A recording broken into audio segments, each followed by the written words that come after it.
তৃণমূল আমলেও এরকম হাজার হাজার মিথ্যা মামলা আমরা দেখেছি, বিজেপির আমলেও দেখছি।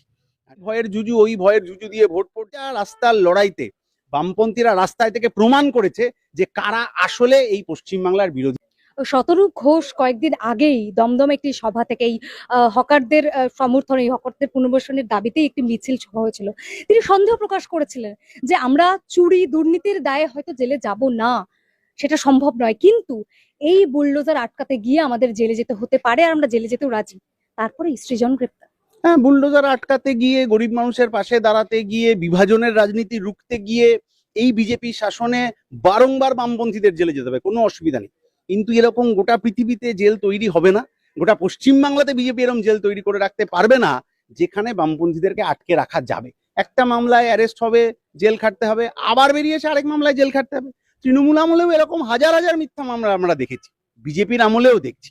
আর মিথ্যা মামলার ইতিহাস যদি বিজেপির খোঁজা হয়, আপনি উমর খালিদের ঘটনা দেখলেই বুঝবেন। বিজেপি উমর খালিদের ঘটনায় বছরের পর বছর ধরে তার জামিনের আবেদন হচ্ছে না, কিন্তু লড়াইটা কিন্তু চালিয়ে যাচ্ছেন সাধারণ মানুষ। এখানেও পশ্চিমবাংলার বুকেও যতবার গরিব মানুষের উপর আক্রমণ, সেটা হকার উচ্ছেদ হতে পারে, সেটা পেট্রোল ডিজেলের দাম বৃদ্ধি হতে পারে, রান্নার গ্যাসের দাম বৃদ্ধি হতে পারে, যতবার গরিব মানুষের উপর আক্রমণ ততবার বামপন্থীরা রাস্তায়। আপনি বলছেন যে তৃণমূলের ৮০ জন বিধায়ক তারা জনতার রায়ে জিতে এলো, কিন্তু এদের পাশে দাঁড়াতে পারছে না। এখন তো ভালো তৃণমূল খারাপ তৃণমূল বাছাই চলছে, দলটাই ভাঙার কাজ চলছে। এবং সর্বোপরি বলতেই হয়, ঋতব্রত বন্দ্যোপাধ্যায় তিনি তো শ্রমিক সংগঠনের নেতা ছিলেন তৃণমূলের, তাকে বহিষ্কার করে দেওয়া হলো, তিনি এখন দল ভাঙতে ব্যস্ত। এই হকারদের পাশে দাঁড়াবেন কি?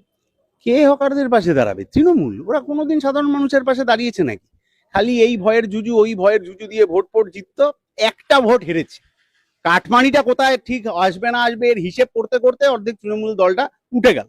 এখন দিল্লি দিল্লি দৌড়াতে হচ্ছে নিজেদের বাঁচানোর জন্য, কিন্তু যে মানুষের ভোটে জিতে এলেন সেই মানুষের পাশে দাঁড়ানোর কোনো প্রয়োজন বোধ তারা করছেন না। কেন করছেন না? কারণ পারছেন না তো।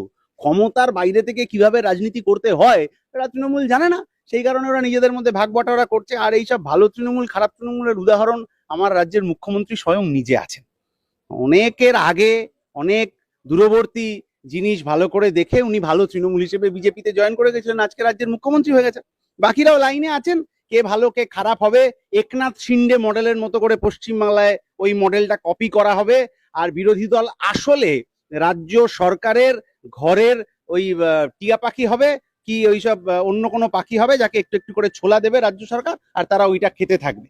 এই রাজনীতি পশ্চিমবাংলায় তৃণমূল বিজেপি আমদানি করতে চাইলে করতে পারে, কিন্তু ফলতার উপনির্বাচন, অবৈধ বুলডোজারের সামনে দাঁড়ানো, অবৈধ বাড়ি ভাঙার যে ভুল নিয়ম কানুন, এবং হকার উচ্ছেদের বিরুদ্ধে দাঁড়ানো, পেট্রোল ডিজেলের দাম বৃদ্ধি, প্রতিটা রাস্তার লড়াইতে বামপন্থীরা রাস্তায় থেকে প্রমাণ করেছে যে কারা আসলে এই পশ্চিমবাংলার বিরোধী দল।